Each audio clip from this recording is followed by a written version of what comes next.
Hello students, कैसे हैं आप सब? बढ़िया है, मस्त। चलिए हम लोग टाइम ज्यादा वेस्ट नहीं करते हैं, स्टार्ट करते हैं। वेक्टर आप पढ़ रहे थे, ठीक है। और वेक्टर में हमने आपको इससे पहले वेक्टर में कुछ चीजें बता दी कि वेक्टर होती क्या है। वेक्टर में कुछ क्वांटिटी है वो हमने आपको बता दी है, ठीक है। इसके अलावा हमने आपको वेक्टर का एडिशन बताया है, वेक्टर का सब्सट्रैक्शन बताया है, बोट और रिवर वाला कंसेप्ट भी हमने आपको ऑलरेडी पहले बता रखा है। जिन्होंने वो सारे वीडियो नहीं देखे हैं वो वीडियो जाकर के पहले इस वीडियो के डिस्क्रिप्शन बॉक्स में जाइए, वहां से देखिए, तो आपको ज्यादा समझ में आ जाएंगे अच्छे से, ठीक है। अच्छा, हमने अभी एडिशन की बात कर ली थी वेक्टर में, हमने वेक्टर में सब्सट्रैक्शन की बात कर ली है। आज हम वेक्टर में मल्टीप्लिकेशन की बात करेंगे, ठीक है, कि वेक्टर में मल्टीप्लिकेशन कैसे किया जाता है, ठीक है। तो आज हमको वही चीज पढ़नी है, तो मल्टीप्लिकेशन किस तरीके से होता है वो हम यहाँ पर समझेंगे, ठीक। तो आज आपको पढ़ना है मल्टीप्लिकेशन ऑफ वेक्टर्स, ठीक है। किन्हीं वेक्टर्स के मल्टीप्लिकेशन का, कि उनको कैसे आपस में मल्टीप्लाई किया जाएगा, ठीक। अब जैसे कि आपके पास में देखिए क्या होता है कि मल्टीप्लिकेशन जब वेक्टर का करते हैं तो ये दो तरीके से होते हैं। मल्टीप्लिकेशन दो तरीके से वेक्टर का होने का मतलब ये होते हैं, दो तरीके से हमारे पास ये होंगे। जैसे कि आपको हम एक चीज बता देते हैं, इसको लिखने से पहले एक चीज हम बता देते हैं आपको, कि अगर किसी भी वेक्टर में अगर किसी वेक्टर से मल्टीप्लाई करेंगे, किसी वेक्टर से मल्टीप्लाई करेंगे तो आंसर स्केलर हो सकता है, या किसी वेक्टर से मल्टीप्लाई करेंगे, किसी वेक्टर से मल्टीप्लाई करेंगे तो वेक्टर होगा, ठीक है। मतलब किसी वेक्टर से मल्टीप्लाई करेंगे तो स्केलर आंसर आ सकता है, अगर किसी वेक्टर से मल्टीप्लाई करेंगे तो वेक्टर भी आंसर आएगा, ठीक है।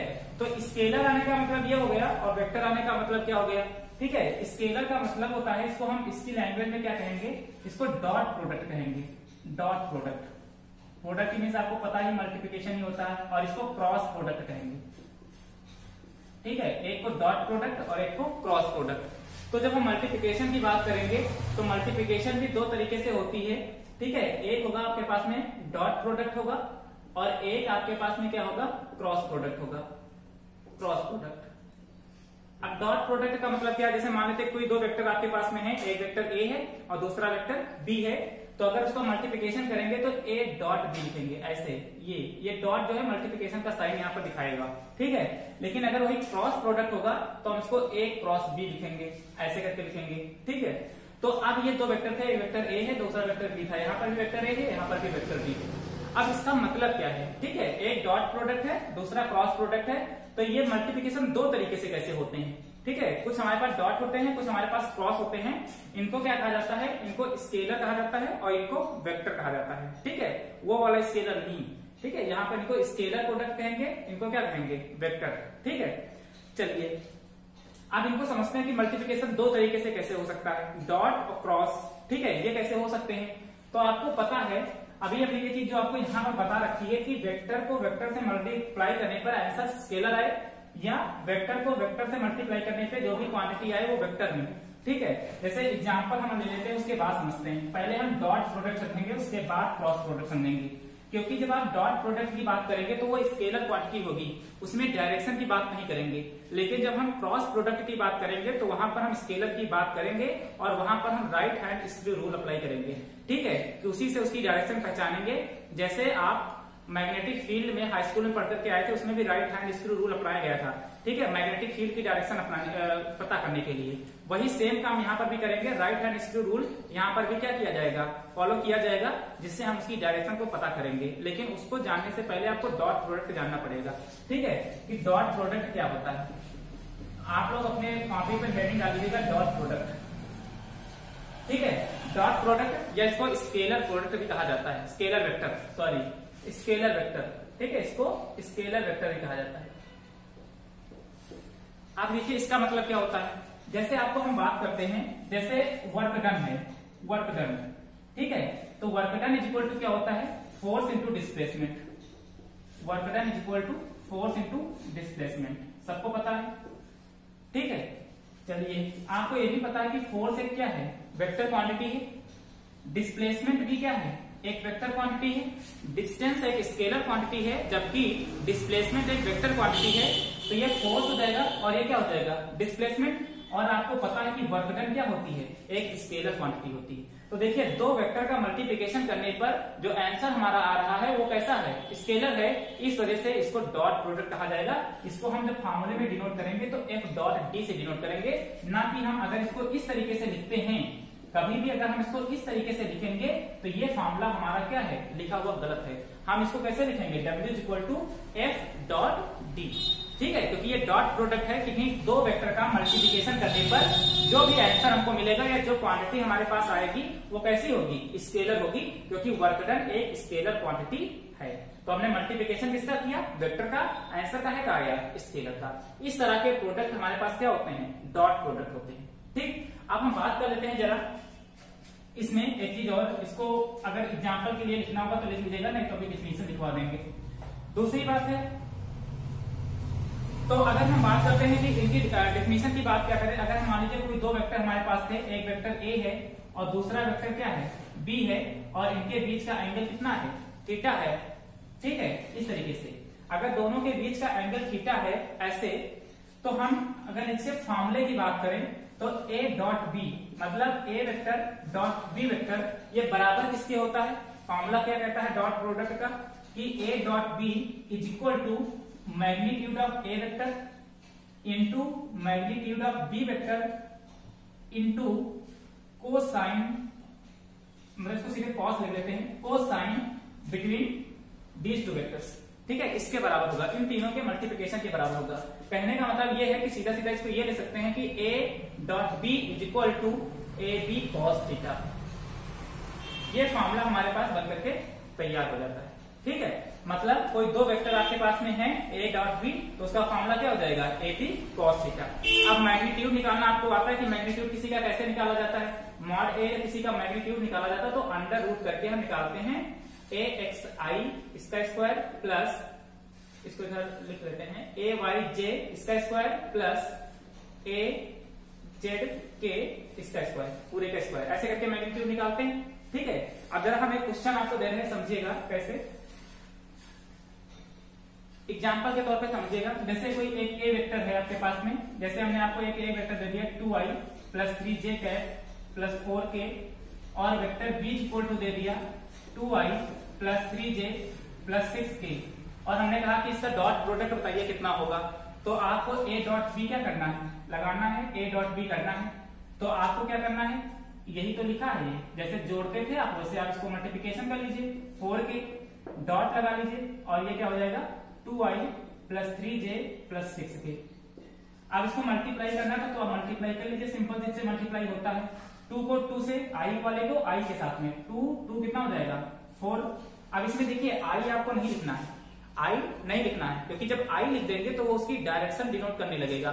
ठीक है, जबकि हमको पता है कि कोई दो वेक्टर का जब हम मल्टीप्लिकेशन करेंगे तो आंसर क्या आना चाहिए, स्केलर आना चाहिए। स्केलर का मतलब कोई एक नंबर होना चाहिए। ठीक है, क्योंकि यहाँ पर डॉट लगा है, क्रॉस नहीं लगा है। अगर क्रॉस लगा होता तो उसका आंसर i j k के फॉर्म में ही आता। ठीक है, लेकिन यहाँ पर डॉट नहीं लगा है, क्रॉस लगा है, इस सॉरी क्रॉस नहीं डॉट लगा है, इस वजह से ये i j k के फॉर्म में नहीं आएगा। क्योंकि किसी वेक्टर का i j k के फॉर्म में लिखना, उसका कार्टेशियन प्लेन पे लिखना, वो उसकी डायरेक्शन को डिनोट करता है। ठीक है, तो यहाँ पर डॉट लगा है, इस वजह से हम यहाँ पर i नहीं लिखेंगे। 2 को 2 से मल्टीप्लाई किया 4 हो गया, 2 को 3 से मल्टीप्लाई करेंगे, अब यहाँ पर प्लस ही लगाना है। देखो, और वो तो वही काम करना, हमने पहले वाले वीडियो में भी बताया था कि मल्टीप्लाई तो करना है इनको।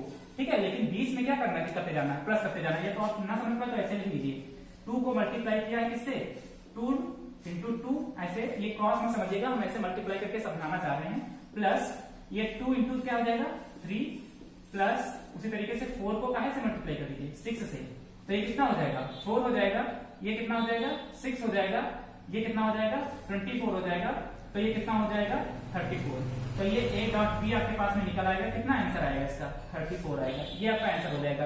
देखिए, मल्टीप्लिकेशन हमने दो वेक्टर का किया है, आंसर कहे में आया है, स्केलर में आया है। ये चीज जो हमारे पास होगी, ठीक है, इनको डॉट प्रोडक्ट कहा जाता है। समझ में आया? प्रोडक्ट की डिफिनेशन लिख लीजिएगा, यहाँ पर आपके बोर्ड पे लिख दिया हमने, the dot product of two vector, इन्हीं दो वेक्टर का dot product represented by a dot b is a scalar which is equal to the magnitude of a of vector and b, magnitude of a b and the cosine of the smaller angle between them, मतलब दो vector के बीच का जो भी angle होगा उसका cosine और ये इसका मैग्नीट्यूड, ये सब क्या होंगे, मल्टीप्लिकेशन होंगे, तो सब बराबर होंगे। तो ये फॉर्मूला लिख लीजिएगा a dot b equal to A B cos theta.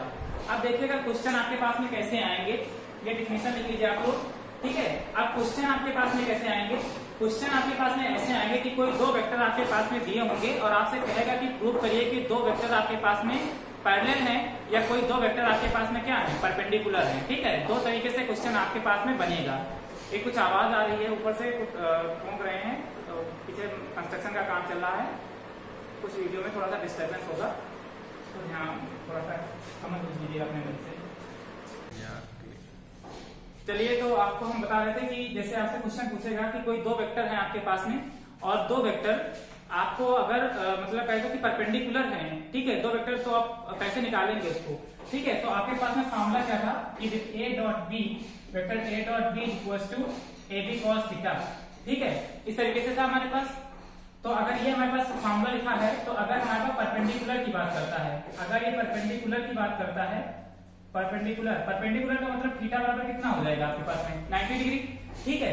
तो अगर इसकी वैल्यू यहाँ पर रखें तो a dot b is equal to कितना हो जाएगा, ए बी, और ये हो जाएगा cos 90 डिग्री, और cos 90 की वैल्यू आपको पता है कितनी होती है, 0, ठीक है। cos 90 की वैल्यू कितनी होती है, 0, तो ये a dot b is equal to कितना हो जाएगा, 0 हो जाएगा, ठीक है। ऐसे जैसे मान लीजिए आपको कोई दो वेक्टर दिए हैं और आपसे ये कहे कि प्रूव करिए कि दोनों वेक्टर एक दूसरे के क्या है, परपेंडिकुलर हैं, तो आप क्या करेंगे, दोनों वेक्टर का डॉट निकाल करके 0 के बराबर क्या कर दीजिए, प्रूव कर दीजिए। इसका मतलब वो वेक्टर क्या थे, एक दूसरे के परपेंडिकुलर थे। सपोज दैट आपके पास में कोई दो वेक्टर हैं, एक वेक्टर a है, इसको अगर कार्टेशियन फॉर्म में लिखें तो a x i plus a y j plus small में लिख लेते हैं a x i cap plus a y j cap plus a z k cap, ये कार्टेशियन फॉर्म में लिखा है। इस तरह कोई दूसरा वेक्टर b है, इसको मान लेते हैं b x i cap plus b y j cap plus b z k cap, ठीक। और हम आपसे कहते हैं कि प्रूव करिए कि ये दोनों वेक्टर क्या हैं, परपेंडिकुलर हैं, तो हम दोनों का डॉट प्रोडक्ट निकाल लेंगे, a निकाल लेंगे, डॉट b कर लेंगे, और इसको किसके बराबर प्रूव कर देंगे, 0 के बराबर। अगर ये दोनों 0 के बराबर आ जा रहे हैं, इसका मतलब वो क्या है हमारे पास, जो भी वेक्टर हमारे पास है एक दूसरे से क्या होंगे, परपेंडिकुलर होंगे। मतलब ऐसी कंडीशन में वेक्टर a वेक्टर b के क्या होगा, परपेंडिकुलर होगा, ठीक है। चलिए अभी क्वेश्चन कराएंगे तो क्लियर हो जाएंगे। तो ये फॉर्मूला जब आपको परपेंडिकुलर की बात करें तो a डॉट b को किसके बराबर प्रूव कर देना है, 0 के बराबर। आगे हमारे पास क्या आता है, अगर आपसे देखिए हमने फॉर्मूले को मिटा दिया, फॉर्मूला था a डॉट b, थोड़ा बड़ा बड़ा लिख लेते हैं, a vector dot b vector is equal to A B cos theta, ठीक है। अब अगर पैरेलल की बात करता है कि कोई दो वेक्टर पैरेलल हैं अगर एक दूसरे के, अगर कोई दो वेक्टर एक दूसरे के पैरेलल हैं, तो अगर एक दूसरे के पैरेलल हैं तो थीटा बराबर कितना हो गया आपके पास में, 0 डिग्री। तो अगर हम इसमें रखें a dot b is equal to, ये हो जाएगा ए बी और ये cos 0 डिग्री, और आपको सबको पता है कि cos 0 की वैल्यू कितनी होती है, cos 0 की वैल्यू होती है 1, तो ये कितना हो जाएगा, vector a dot vector b is equal to कितना हो जाएगा, a b। तो ये फॉर्मूला बन जाएगा। तो आपको जब कभी भी वेक्टर को पैरेलल कहने की बात करेगा तो आप कौन सा फॉर्मूला अप्लाई करेंगे, इस तरीके से फॉर्मूले को अप्लाई कर देंगे। तीसरा, अगर आपसे कहता है कि कोई दो वेक्टर एक दूसरे के एंटी पैरेलल हैं, एंटी पैरेलल होने का मतलब होता है ये कि एक वेक्टर ऐसे हो और दूसरा वेक्टर कहाँ हो, ठीक है, दोनों एक दूसरे की तरफ मुंह बनाए बैठे हो, एक वेक्टर a इधर हो तो वेक्टर b इधर हो, तो इनके बीच का एंगल कितना हो जाता है, 180 डिग्री, ठीक है। तो थीटा बराबर कितना, 180 डिग्री। तो फॉर्मूला कितना बन जाएगा, तो vector a dot vector b is equal to A B into cos 180 degree, और आपको पता है कि cos 180 की वैल्यू कितनी होती है, cos 180 की वैल्यू होती है -1, तो ये a dot b is equal to कितना हो जाएगा, माइनस का a। तो ये हो जाएगा एंटी पैरेलल के लिए और ये किसके लिए, पैरेलल के लिए। तो परपेंडिकुलर का फार्मूला, पैरेलल का फार्मूला और एंटी पैरेलल का फार्मूला हमने आपको क्या कर दिया, बता दिया है, ठीक है। अब हम बात कर लेते हैं कि इनकी कुछ प्रॉपर्टी है, कुछ फैक्ट्स हैं इस डॉट प्रोडक्ट की, इसकी भी बात कर लेते हैं। ये फार्मूले सारे नोट डाउन कर लीजिए आप लोग। अब हम बात कर लेते हैं इनके कुछ फैक्ट्स हैं कि जैसे हम वहां पर बात करते थे, तो सबसे पहले हम बात करते हैं कि कोई डॉट प्रोडक्ट हमारे पास में किसी दो वेक्टर का डॉट प्रोडक्ट कोमुलेटिव होता है, ठीक है। किन्हीं दो वेक्टर का डॉट प्रोडक्ट क्या होता है, कोमुलेटिव होता है। Dot product of two vectors are cumulative cumulative का मतलब वही, जैसे हमने आपको एडिशन में बताया था ना कि चाहे ए में बी को जोड़ दो वो बी प्लस ए के बराबर होता था, ठीक है। उसी तरीके से मान लीजिए कोई दो वेक्टर हैं आपके पास में ए डॉट बी, ये है आपके पास में ए डॉट बी, तो ये किसके बराबर होना चाहिए, बी डॉट ए। चाहे तो ए डॉट बी को आप क्या कर लीजिए, मल्टीप्लाई कर लीजिए, चाहे तो बी डॉट ए निकालिए, दोनों का जो आंसर आएगा वो क्या होना चाहिए, सेम सेम होना चाहिए, ठीक है। दोनों के आंसर क्या होना चाहिए, सेम होने चाहिए। अच्छा, अब ये आंसर कैसे सेम होंगे, जरा हम इससे आपसे कहें जरा प्रूव करिए, तो इसका प्रूफ भी आप करके दिखा सकते हैं तुरंत। आप प्रूफ करके कैसे दिखा सकते हैं, प्रूफ ऐसे दिखा सकते हैं, जैसे मान लेते कोई दो वेक्टर है आपके पास में, एक वेक्टर ए है और दूसरा वेक्टर हमारे पास क्या है, वेक्टर बी है, और दोनों के बीच का एंगल कितना है, थीटा, ठीक है, दोनों के बीच का एंगल थीटा है। अब हमको प्रूव यही करना है कि क्युमुलेटिव है, दोनों को कैसे प्रूव करेंगे, आप कैसे प्रूव करके दिखाएंगे, ठीक है। मान लीजिए डिस्क्रिप्टिव पेपर आया और आपसे कह रहा है कि प्रूव करिए कि दो वेक्टर एक दूसरे से क्युमुलेटिव होते हैं, तो कैसे करेंगे आप, पहले देखिए हम क्या करेंगे, ए टू बी जाएंगे, पहले डायरेक्शन हमारे पास कैसे होगी, ऐसे, तो पहले हम ए से कहां जा रहे हैं, बी की तरफ, मतलब वेक्टर ए से वेक्टर बी की तरफ बात कर रहे हैं, मतलब ए डॉट बी की बात करेंगे। तो A dot B is equal to formula क्या होता है, ए बी कॉस थीटा, ठीक है। तो A dot B equal to कितना हो जाएगा, ए बी कॉस थीटा। उसके बाद हम बात करते हैं, इसको मान लेते हैं इक्वेशन 1। अब की बात हमको बी डॉट ए निकालना है, मतलब बी से ए की तरफ आना है, तो बी से ए की तरफ आएंगे तो बी से ए की तरफ ये आएंगे ऐसे करके, कुछ ऐसा नहीं, उल्टा नहीं चलना है, जिस डायरेक्शन में यहाँ चले थे उसी डायरेक्शन में आगे की तरफ बढ़ना है। तो ये ए से बी हुआ और बी से फिर कहां पहुंचे, यहाँ पर पहुंचे। अगर देखिए पूरा एंगल कितना होता है, 360 डिग्री का होता है, और ये 360 में से थीटा माइनस कर देंगे तो ये पूरा एंगल कितना बच जाएगा, 360 माइनस थीटा हो जाएगा ये। अब इसकी भी वैल्यू यहीं पर पुट कर लीजिए, तो ये क्या हो जाएगा, ए बी और यहाँ पर cos 360 माइनस क्या हो जाएगा, थीटा, ये हो जाएगा 360 माइनस थीटा। इसको इक्वेशन क्या मान लीजिए। अब आपको पता होना चाहिए कि cos 360 minus theta, cos 360 minus theta किसके बराबर होता है, cos थीटा के बराबर होता है, ठीक है। cos 360 minus theta cos theta के बराबर होता है, तो ये कितना हो जाएगा आपके पास में, b dot a is equal to A B cos theta.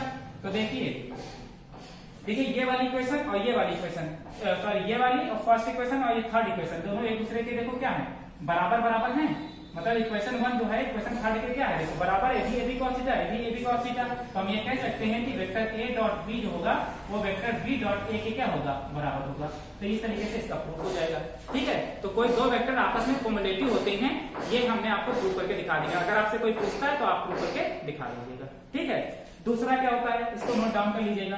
एक हमारे पास फैक्ट ये आया कि कोई दो वेक्टर आपस में क्या होते हैं, क्युमुलेटिव होते हैं, ये इसका प्रूफ, ये इसका फॉर्मूला। दूसरा हमारे पास होता है कि टू वेक्टर्स लिख सकते हैं, ऐसे बता सकते हैं कि टू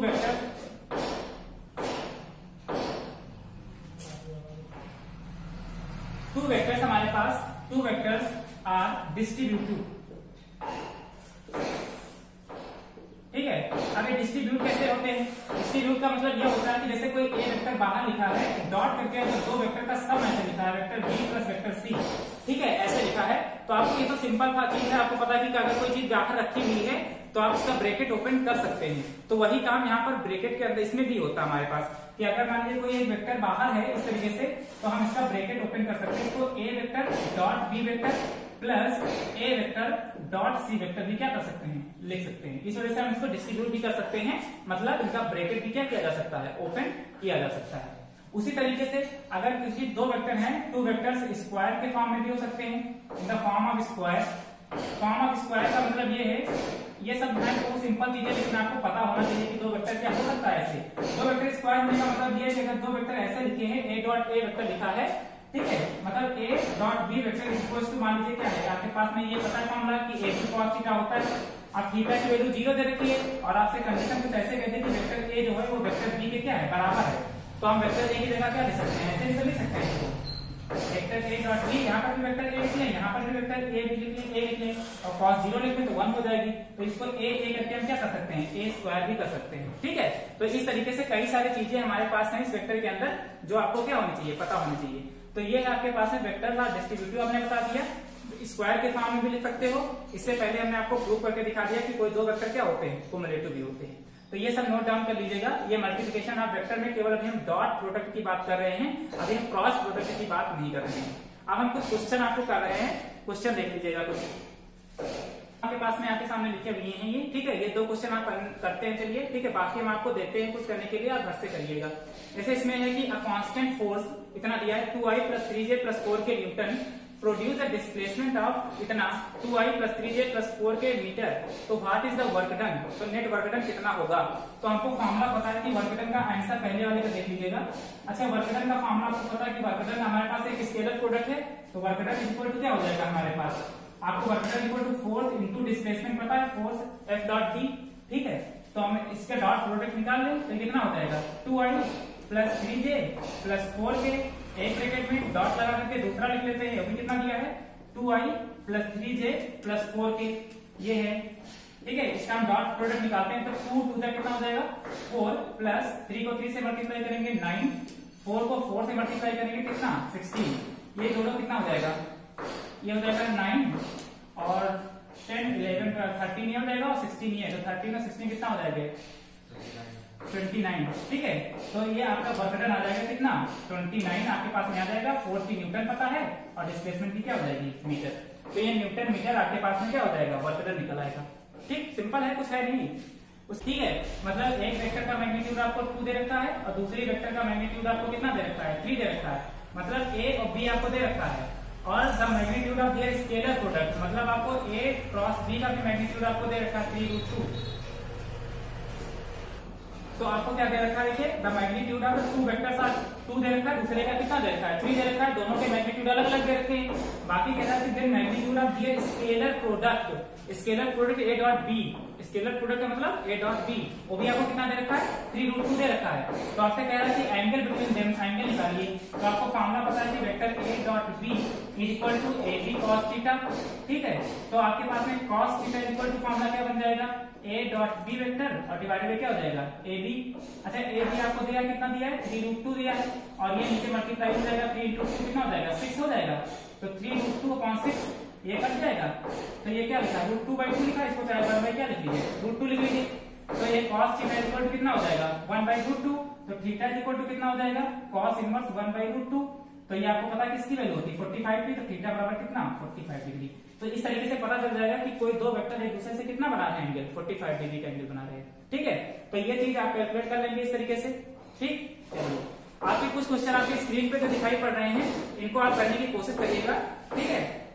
हो जाएंगे, बहुत ही सिंपल है, इनको करिएगा, देखिएगा क्वेश्चन सॉल्व होते हैं कि नहीं होते हैं आपके हिसाब से, ठीक है। बहुत ही सिंपल है, आराम से सॉल्व हो जाएगा, कोई दिक्कत नहीं है, ठीक है। चलिए, बाकी कल हम आपसे क्रॉस प्रोडक्ट की बात करेंगे, आज हमने डॉट प्रोडक्ट की बात करेंगे, कल हम आपसे क्रॉस प्रोडक्ट की बात करेंगे, ठीक है। क्रॉस प्रोडक्ट में कैसे उसकी डायरेक्शन निकालेंगे और उसका मैग्नीट्यूड कैसे कैलकुलेट करेंगे। चलिए ठीक है, आज के लेक्चर में इतना है, ओके बाय।